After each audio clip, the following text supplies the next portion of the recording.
President Cyril Ramaphosa, in his capacity as ANC President, is expected to address supporters at the party's Manifesto launch rally today at Moses Mabhida Stadium in Durban.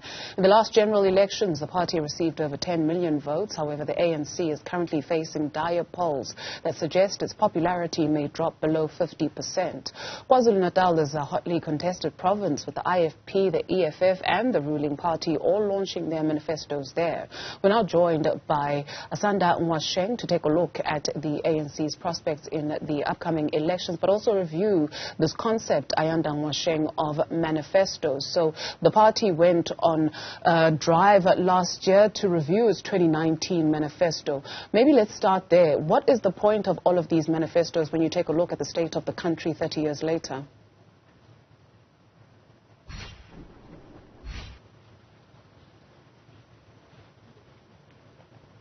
Asanda Ngoasheng, it's Duduzile. Are you still with us? Hello, Dudu. Sorry, I didn't realize you were on already. Sorry, can you repeat your question? Sure. What is the point of these manifestos, if you will? Last year, the party went on a review, going to various places to review its 2019 manifesto. But what is the point of manifestos when you take a look at where we are in 2024, 30 years later? Well, I think manifestos are a very important document on process because they tell South Africans what political parties plan to do in the next 5 years, which is how long our government is for. What they also do is they allow the political party to review what they would have done in the previous 5 years if they existed, so that people know what has been achieved as well as what is still to be achieved, and also are able to understand what the party vision is for the future.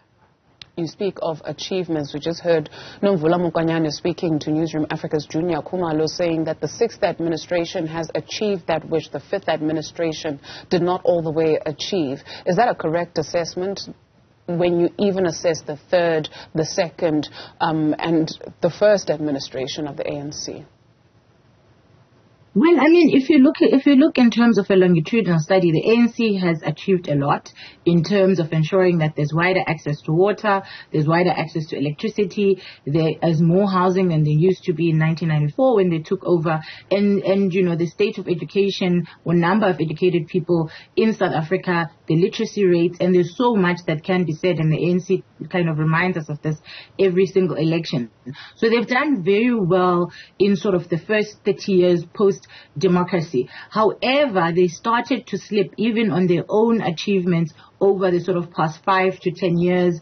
You know, we talk about the 10 years in particular of Jacob Zuma's tenure, which of course was also with Cyril Ramaphosa as deputy president. And so he is implicated not only in his tenure that he's had the 5 years, but also in the tenure of Jacob Zuma, because that's when he was in leadership, both as the leader of the deployment committee, but also as the leader of government in terms of being deputy president. So I don't know, I wouldn't necessarily say that they've achieved, you know, everything that they promised at the last election. I think actually people have seen less and less service delivery from the ANC as they have become more and more powerful. They have started to get less and less in terms of numbers. So their ability to govern, or their longevity in governance, has actually led to them dropping their standards rather than increasing their standards. So there was rapid service delivery in the first sort of 10 to 15 years of South Africa,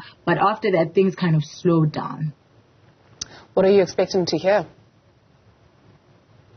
Well, I mean, I'm expecting to hear, you know, the usual. First of all, they're definitely going to do a review of the 30 years and give you some of the numbers that I was talking about, and highlight the fact that they have achieved a lot and that South Africa is a different place now in 2024 to what it was 30 years ago in 1994.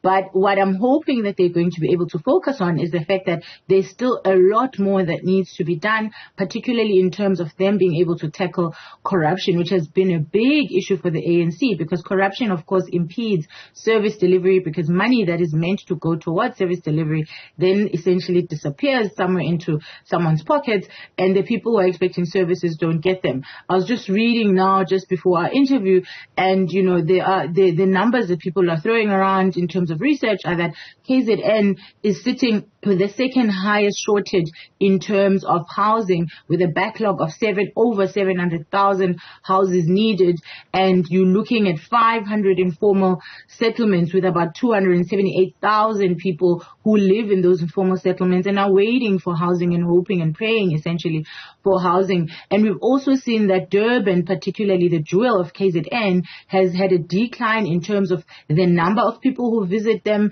the tourists who visit them year on year, because they've had flooding which wasn't very seas and the very rivers and the very natural, artifacts that people used to go visit no longer being desirable because they're dirty, the sea is not clean, the tests that are coming out are saying that the water is unsafe. And so all of these things then have a direct impact on the economy, because when, your water is not clean, then that's going to have an impact on your tourism, because nobody wants to come and and swim in a sea and then, face the potential of leaving there sick instead of feeling better about the vacation that they just took. Asanda Ngoasheng is a political analyst. Thank you very much for your time this morning.